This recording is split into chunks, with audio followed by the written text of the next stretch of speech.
What's up, Taiwan? Good morning. I'm Erika Liu with 10 minutes of news from here in Taiwan and around the world.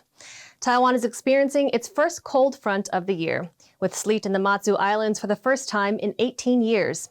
Many older and at-risk people are finding it hard to cope with the weather, with hundreds of people already having been sent to the hospital. Hameokan reports. Patients are being rushed for emergency care as Taiwan temperatures dipped below 10 degrees Celsius over the weekend. It's the first cold spell of the year, and it's proving to be a challenge for the elderly. 年纪大的人要小心，尤其现在的高血压、天气冷，血压会高。我们常强调，围巾很好用哦，保护颈部甚至头部，弄到肚脐那上面。With hundreds of people reportedly hospitalized due to the cold, doctors are urging the public to dress warmly and stay indoors. They also advise the elderly to seek medical attention if they develop any feelings of discomfort. Temperatures are expected to stay low for this week, prompting the government to issue a cold surge advisory for many areas in Taiwan, where ground level temperatures have dropped below 6 degrees. Areas like Xueshan near central Taiwan have been covered in snow, a winter wonderland for many visitors. But as the cold surge continues, officials are reminding people to layer up and stay warm. Chris Ma and Hameokan for TaiwanPlus. A netizen in Taiwan has ignited debate about quarantine package inspections after food delivered to them by family members was spoiled by quarantine officials. It led them to ask whether they were in quarantine or prison. But health authorities defended their inspections. James Chater reports. Beef with a side of cigarettes? These are some of the prohibited items Taiwan's health officials have found in packages sent to government-run quarantine facilities. As well as cigarettes, there's been alcohol and even small packets of drugs. Taiwanese health official released these videos after widespread debate online about package inspections. It was sparked by a person complaining food sent to them while in quarantine had been crushed. 那事实上，我们在这里面也查过，有多起的里面有放相关的违禁品，甚至是相关的这些我们不喜欢的这些毒品简单就这样讲。那这些在进去对整体的一个管制是不好的。 But the sometimes invasive inspections have led some people online to say that while in quarantine, they're treated like criminals. An allegation denied by Wang Pisheng, the health official who released the videos. 不是像对待犯人的，我们是对待家人一样在关心他。那希望他能够这个平安。那希望所有在检疫所的人也能够平安。 In a Sunday Facebook post, Wang elaborated that being in quarantine is not a holiday. He added that only unusual packages are inspected and the proportion containing restricted items is high. Arrivals to Taiwan must quarantine for at least a week. During that time, neither alcohol nor cigarettes can be sent into the facility. Taiwan's health chief said the inspections would remain, but has requested officials handle the packages more carefully. 这样的情形有这样感觉，我们会提醒他在做相关检查的时候，能够尽量不要就是说破坏会让觉得不舒服了。 Regardless of how the inspections are conducted, health officials hope any outside meals delivered to quarantine facilities won't have unexpected side dishes. Patrick Chen and James Chater for TaiwanPlus. Will he or won't he? The next step for Taipei Mayor Ke Wen-je has been on the lips of political commentators for months. Now his wife has given the strongest hint yet that the doctor-turned-politician will run for Taiwan's president in 2024. Ke shot onto the political scene in 2014 as an independent, winning the Taipei mayoral election. After earning re-election in 2018, he formed the Taiwan People's Party, which is currently the third largest party in the legislature. Initially seen as an ally of the ruling Democratic Progressive Party, Ke has been sharply critical of the government in recent years. On Sunday, Ke's wife Peggy Chen took to Facebook, saying Ke has made it clear he is preparing for a run at the presidency. Premier Su Zhenchang has weighed in on the controversy over a Taiwanese speed skater who wore a Chinese national team uniform. Huang Yuting triggered an online backlash when a training video of her wearing a Chinese skin suit went viral shortly before the opening of the Beijing Winter Olympics.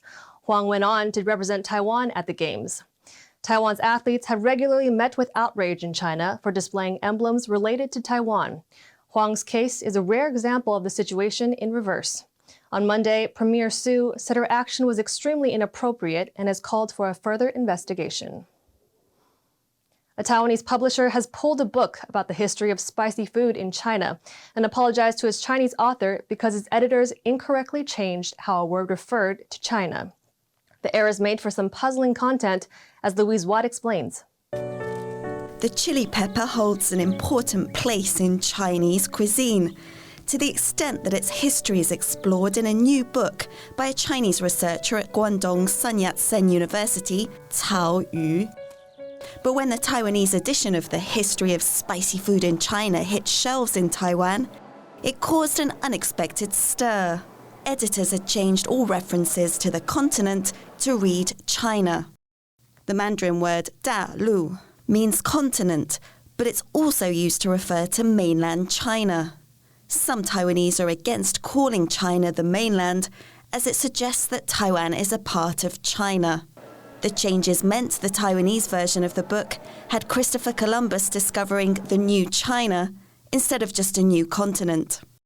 The author expressed his unhappiness on Facebook, saying he never meant for it to be written that way. Readers also flooded the publisher, Ryefield Publishing, with complaints.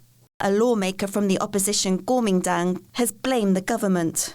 She said, "It is sad that the Tsai administration's continuing anti-China protect Taiwan stance leads to these kinds of ideologically motivated changes because people feel compelled to be politically correct." A legislator from President Tsai's ruling Democratic Progressive Party responded to the criticism. 应该是出版社校对翻译的错误，他们自己更正即可，国民党不必无限上纲。 The publisher has apologized to the author and readers and says the errors are the result of negligent proofreading by an editor. It plans to publish a new version. Alex Chen and Louise Watt for TaiwanPlus. Colombia has said it will soon declare hippopotamuses an exotic invasive species. The government also said it would control the animals' numbers. Colombia's population of 130 hippos descend from animals imported illegally from Africa in the 1980s by flamboyant drug lord Pablo Escobar. Their numbers could reach 400 in 8 years if nothing is done. Hundreds of people took to the streets of Taipei on Sunday to call for a constitutional amendment guaranteeing animal rights. The activists braved low temperatures and heavy rain on their march from the presidential office to the legislature. They want lawmakers to support the amendment so that it can be put to a public vote alongside November's local elections. In Taiwan, constitutional changes must first be agreed on by 75% of lawmakers and then approved in a national referendum. The government is currently deciding on possible amendments to be voted on later this year. Despite a cold and rainy day in Taipei, the local Filipino community turned out on Sunday for a parade to mark the feast of Santo Niño, a key date in the Philippines' religious calendar. The festival, named Beats for Peace, featured colorful traditional dresses and creative costumes with music and dancing. The organizers called the event a way to bring Philippine culture to Taiwan amid the disruption to international travel caused by the COVID-19 pandemic. Thank you for watching What's Up Taiwan. I'm Erika Liu.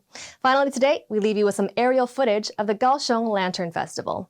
Remember to download the TaiwanPlus app for more stories from Taiwan and around the world. See you next time. Take care.